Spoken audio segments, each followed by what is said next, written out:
It's another edition of Time About the Movies, and today we're taking a look at the films of September 18th, 1998. I just had to make sure I got the right date. We got 6 movies to look at here, some notable films, but we have a lot to get to here, so let's just go ahead and jump on into it. And we'll start off with the biggest new release of the weekend, and that is Jackie Chan and Chris Tucker in Brett Ratner's Rush Hour. Why do you go back alive? Listen and do not talk. Drop will be made tonight, 11 p.m. The amount will be $15 million. $50 million? Who do you think you picked up, Chelsea Clinton? Detective James Carter Yeah. loved his job just a little too much. You destroyed half the city block, The block was already messed up. and you lost a lot of evidence. Still got a little bit left. But the job got a little too dangerous. We have 29 minutes left. I got everything under control. I want to speak to my daughter. I was about to get his daughter back and you screwed it up. I would like one of my people to help. Now it's time to bring in the master. Please tell me do you understand the words that are coming out of my mouth? I don't want no partner. I don't need no partner. I ain't gonna never have no partner. The coach ain't have a partner. Yeah, have a partner. Did Columbo have a partner? No.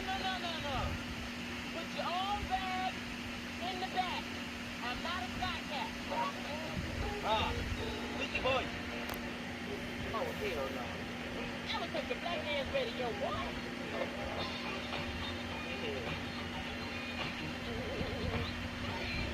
They're two cops with nothing in common Do it again. Again? except the case. Hello, you have one more chance. They can't walk away from. Agent Carter is very passionate about finding a daughter.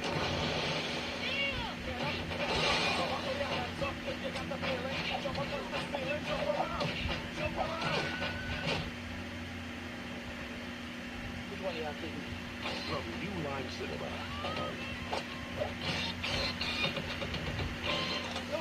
The fastest homes in the East. Meet the biggest mouth in the West. Let's receive a threat on the building. Yes, please exit the building. Not panic. You hear what I said? Get the hell out of here. Come on, in the building. Jackie Chan. I can't hold it anymore. Just hang on, man. I'll be right back. Chris Tucker. FBI. Take it easy. It's okay. Wait a minute. Rush Hour. We can hang my tape. I will show you my tape. What the hell did you say? So yeah, not much there in terms of originality or story-wise, but it's very much in the same vein as something like a 48 Hours or or as of more recently when this movie came out, Lethal Weapon. Of course, Lethal Weapon had its 4th film come out at this point. That series had kind of died off, and here you have this movie coming a couple months later to kind of take over the mantle that Lethal Weapon kind of established, took control of at the begin. It's almost 10 years ago. When you have Jackie Chan and Chris Tucker and Brett Ratner had worked together before on Money Talks with Charlie Sheen the year before, and that made for a really good movie. Jackie Chan was a rising action star. The mending of all these people coming together for a film like this seemed like it would work out well, and people bought it. A lot of people bought it. You basically have a typical setup for this type of a buddy action comedy. 2 mismatched police officers, played by Jackie Chan and Chris Tucker. They're assigned to rescue a Chinese diplomat's abducted daughter. You have Tom Wilkinson, Mark Rolston, Elizabeth Pena, Rex Lynn among the cast in this. And yeah, it's pretty much what you'd expect from a movie of this caliber, but it's a good, fun movie. Jackie Chan and Chris Tucker have a lot of good chemistry together, and Brett Ratner does a pretty good job as the director of this. It's also written by Jim Coope, who wrote another 48 Hours guest type of film with Charlie Sheen and not Charlie Sheen, Emilio Estevez and Richard Dreyfuss in Stakeout, and it definitely feels like this is a match made it perfectly for this type of film that they're trying to do here. And like I said, they made a really good movie out of it. It's a fun film. It's nothing too grand or in terms of originality or cleverness, but it's still a funny movie. Like I said, you like Chan and Tucker together. The chemistry just works so well. The comedy overall is very good. It's a well-made film. It's no Lethal Weapon, but it works perfectly fine for what it is. It's a very enjoyable film. I can't recommend it enough. Rush Hour, you haven't seen it, definitely go watch it. It's definitely worth the watch. And of course, it led to its own series of films after that. So, we will eventually get to those as we get going. But let's go to the next movie here. Meryl Streep and Renee Zellweger in One True Thing. Between a mother and a daughter, there is a distance. I'm just going to dealing with her. Say, oh, look at the house. That's terribly interesting. It is about to be bridged. I want you to move home and take care of her for the very first time. Because then you're with us. It's the right thing. For whom? Meryl Streep, Renee Zellweger, William Hurt. How do you do this every day? She's my family, right? These are people I love. One True Thing. I love your mother. Rated R. Starts Friday, September 18th. Yeah, that trailer just reeks of terms of endearment for the 90s, and I thought that's exactly where they were going, but turned out that was not the case, and this film actually is not as bad as you would think it would be. It's basically the story of a woman in her 20s, played by Renee Zellweger. She's forced to put her life on hold in order to care for her mother, who's dying of cancer, and the mother being played by Meryl Streep. You have William Hurt as well as Tom Everett Scott. Bette Midler actually performs the leading song of the movie. And it's directed by Carl Franklin, who's given us some great films, some great underrated films. One False Move, his last film, Devil in a Blue Dress, is a great Denzel Washington movie.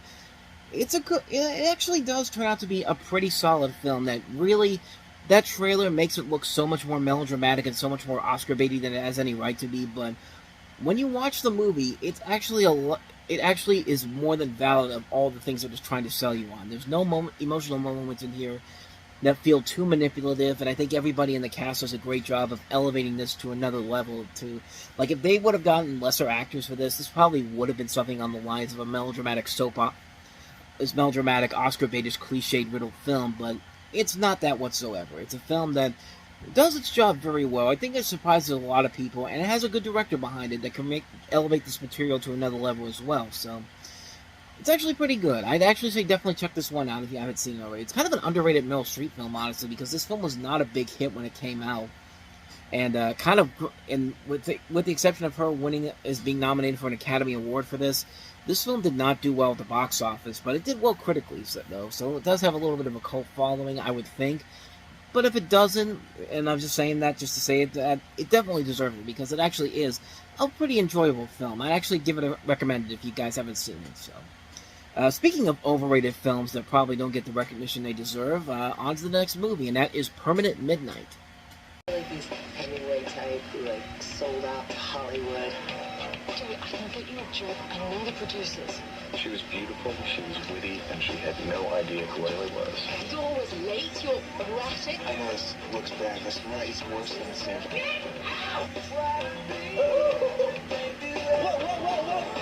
You're now obligated to stand here and give me 5 minutes. Permanent Midnight, rated R. You're coming back, right? Yeah, kind of like Ben Stiller's directorial effort from a couple years ago, The Cable Guy. This is a film that is definitely did not get the proper attention it probably deserved at the beginning of its run in theaters, but has since gone on to have a massive cult following in the years since its release. It's basically based off the autobiographical story of writer Jerry Stahl, who's been a successful TV writer for many shows, including 30-something, Twin Peaks, Alf. Clearly 3 things that mesh together from the same writer, but it's also about his struggles with substance abuse. And Ben Stiller plays Jerry Stahl here. You also have Elizabeth Hurley in here, Maria Bello, Owen Wilson, Cheryl Ladd, and you see Janine Garofalo there. It's a really good movie. It's a very solid film. This director, David Veloz, does a pretty good job of handling this material pretty well here. And like I said, it's a movie that I think was well ahead of its time. It's a film that I think was well ahead of its time. Probably too many people back then didn't understand it at first, but as the time has gone on and they've seen it again, they've realized that the film is actually a lot better than people give it credit for, and that Ben Stiller, he could do dramatics pretty well. I mean, he's done it pretty well in other cases. Secret Life of Walter Mitty is a very good, underrated film that he directed, that came out about 10 years ago. The funny thing is that David Duchovny was actually going to play this character, but he actually left it to do Playing God, and that film did not work out so well, and Ben Stiller took it, and he has a pretty damn good movie to his name to it. And, yeah, not much more to say about this one, except this is a really damn good movie that's very underrated. If you haven't seen it, definitely check it out, because it is definitely worth a watch. So with that said, on to our next movie, and that is the latest Merchant Ivory film, A Soldier's Daughter Never Cries. Acclaimed creators of The Remains of the Day, A Room with a View, and Howard's End. Chris Christopherson, Barbara Hershey, and introducing Lily Sobieski. in a passionate tale about rites of passage, Do you think I should wear a bra? The girls in the locker room said that I should definitely have one. loss of innocence, and life without regrets. Oh, come on now. You know, a soldier's daughter Not like a soldier's daughter again. Anyway, I'm not. I'm a writer's daughter. A soldier's daughter never cries. The film that people probably thought One True Thing was going to be. This is based on the fictionalized account of the family life of writer James Jones. This is based off his daughter's novel of the same name.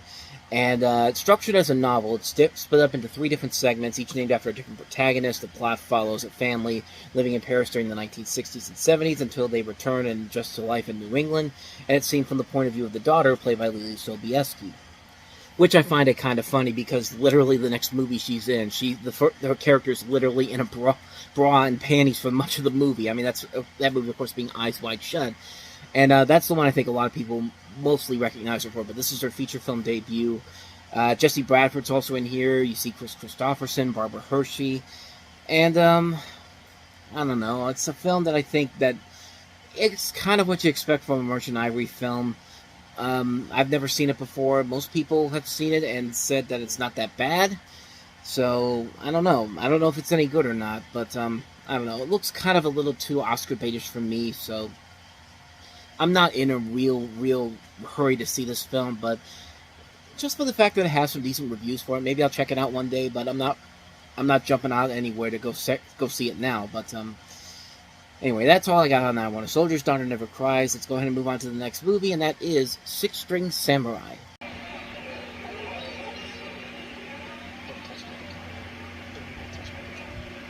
call him the Six-String Samurai.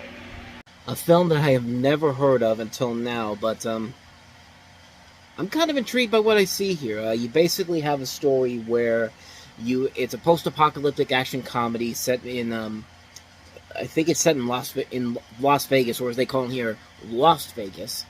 And you basically follow this mysterious and powerful hero of the classic kind named Buddy, who's as skilled with his guitar as he is with a samurai sword, and thrown together with a kid who he saves in a spectacular battle. The two of them must now escape their enemies and reach Las Vegas, the rock and roll capital of this future world. And yeah, this is another movie that I think was definitely ahead of its time. If it was released nowadays, I think this film would have garnered a much more bigger appreciation for it. This actually is supposed to be a trilogy, but it never made it to a trilogy because the budget was $2 million, and they only made back about $100,000. But it's billed as a post-apocalyptic musical satire, and honestly, I think that's more than enough for me to kind of want to see this movie. So, I haven't seen it, but man, I kind of want to now. So, speaking of movies that I might want to check out at some point, let's go ahead and move on to the last movie here, and that is Jaimin Hansu and Ill-Gotten Gains.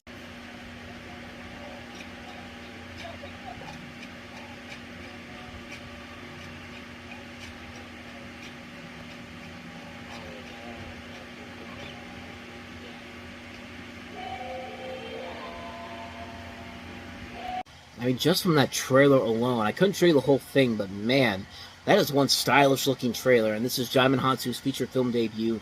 Basically, the premise is that Africans revolt while imprisoned on board a slave ship during slavery times. Jaimin Hansu's in it. Eartha Kitt has a voice in it, but that's really all I know about it. But man, that trailer was so stylish on its own, I kind of want to see it. Even if the movie doesn't end up being as good as it probably is, that trailer was more than enough to kind of convince me to want to check this movie out one day. So maybe I'll check it out one day, but I don't have anything else more to say about it, honestly. That's Ill-Gotten Gains. And so with that said, we wrap up another edition of Time About the Movies. We have 6 more movies to look at on the next episode.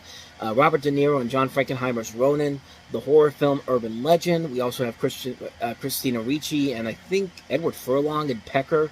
Could be wrong on that one. Clay Pigeons is another one we'll look at. Monument Alley and the Brandon Tina story. So 6 movies to look at.